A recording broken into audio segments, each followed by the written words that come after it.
Hi friends, welcome to next day 360. நம்மளோட viewer ஒருத்தவங்க கேட்டிருக்காங்க. ஸோ என்ன இது அப்படின்னா, எனக்கு கெமிக்கல் இல்லாத நல்ல ஷாம்பு இருந்தால் சொல்லுங்கள், நேச்சுரல் ஷாம்பு நேம் சொல்லுங்கள் அப்படின்னு சொல்லி போட்டிருக்காங்க. ஸோ அவங்களுக்காக ஒரு சில நேச்சுரல் ஷாம்பு வந்து நான் ப்ராடக்ட்ஸில் ஆட் பண்ணுறேன். இருந்தாலுமே நீங்கள் ஷாம்பு வாங்கும்போது உங்களுக்கு பிடிச்ச ஷாம்பு வாங்கினீங்கன்னா அதை எப்படி செலக்ட் பண்ணி வாங்கலாம் அப்படின்றத இப்போ நான் உங்களோட ஷேர் பண்ணுறேன்.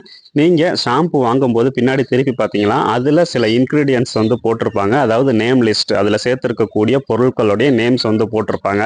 இதில் என்னென்ன கெமிக்கல் வந்து ஆட் பண்ணியிருந்தா நம்ம வாங்கக்கூடாது, என்னென்ன கெமிக்கல் ஆட் பண்ணியிருக்கா அப்படின்னு சொல்லிட்டு பார்த்துட்டு வாங்கணும் அப்படின்றத இப்போ நான் சொல்கிறேன்.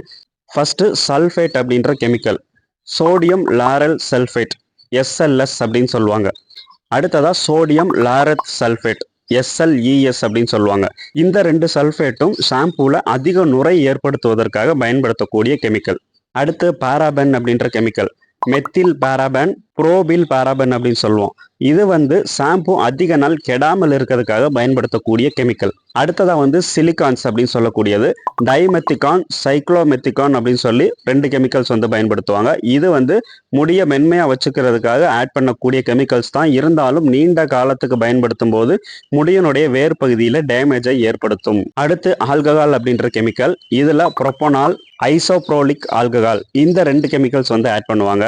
இது முடியினுடைய வறட்சியை ஏற்படுத்தும், சருமத்திலையும் வறட்சி ஏற்படுறதுக்கு காரணமாக அமையும். ஸோ இந்த கெமிக்கலோடைய நேம்ஸ் எல்லாம் போட்டுருந்துச்சுன்னா அந்த ஷாம்பு வாங்குறத நீங்கள் அவாய்ட் பண்ணிக்கலாம். இதுக்கு பதிலாக என்னென்ன கெமிக்கல்ஸ் வந்து சேர்த்துருந்தா நீங்கள் வாங்கலாம் அப்படின்றத இப்போ நான் சொல்கிறேன்.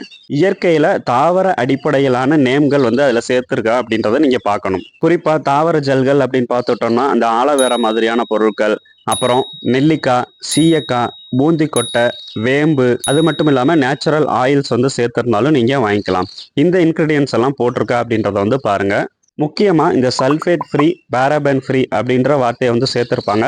இப்படிப்பட்ட ஷாம்புவை நீங்கள் வந்து வாங்கி பயன்படுத்தலாம். ஸோ அதிக அளவில் மக்களுக்கு நல்லது செய்யக்கூடிய, கமெண்ட்ஸில் நிறைய பேத்துக்கு ஒர்க் அவுட் ஆகக்கூடிய ஷாம்பு வந்து நான் ப்ராடக்ட்ஸில் ஆட் பண்ணுறேன். செலக்ட் பண்ணி நீங்கள் அதையும் ட்ரை பண்ணி பாருங்கள். இப்போ நீங்கள் பயன்படுத்திக்கிட்டு இருக்கக்கூடிய ஷாம்புனால உங்களுக்கு முடி உதிர்தல் அதிகமாக இருக்குது, தலையில் வறட்சி அதிகமாக இருக்குது, அரிப்பு, இந்த மாதிரியான விஷயங்கள் இருக்குது அப்படின்னா அந்த ஷாம்புவை மாற்றுறதுல எந்த விதமான தப்பும் இல்லை. ஒரு ஷாம்பு மாற்றிட்டிங்கன்னா தொடர்ந்து ஒரு 3லிருந்து 6 மாத காலம் அதை பயன்படுத்தும் போது தான் அது எப்படி யூஸ் ஆகுது அப்படின்றது உங்களுக்கு தெரியும். அதுக்கப்புறம் தான் நீங்கள் ஷாம்பு மாற்றுற சேஞ்சுக்கு நீங்கள் போகணும். ஒரு மாதத்துக்கும் ஒரு ஷாம்பு பயன்படுத்திட்டு வந்தீங்கன்னா அதில் வந்து பெரிய சேஞ்சஸ் வந்து உங்களுக்கு தெரியாது. அதுக்கு மாறாக நமக்கு பாதிப்பு தான் அதிகமாகிறதுக்கு சான்ஸ் இருக்குது. ஓகே ஃப்ரெண்ட்ஸ், இந்த வீடியோவில் நான் சொல்லியிருக்கக்கூடிய தகவல் உங்களுக்கு பிடிச்சிருந்துச்சுன்னா சேனலை சப்ஸ்கிரைப் பண்ணுங்கள், வீடியோ லைக் பண்ணிவிட்டு உங்கள் ஃப்ரெண்ட்ஸுக்கு, ரிலேட்டிவ்ஸ்க்கு ஷேர் பண்ணுங்கள். அடுத்த ஒரு வீடியோவில் சந்திப்போம். நன்றி.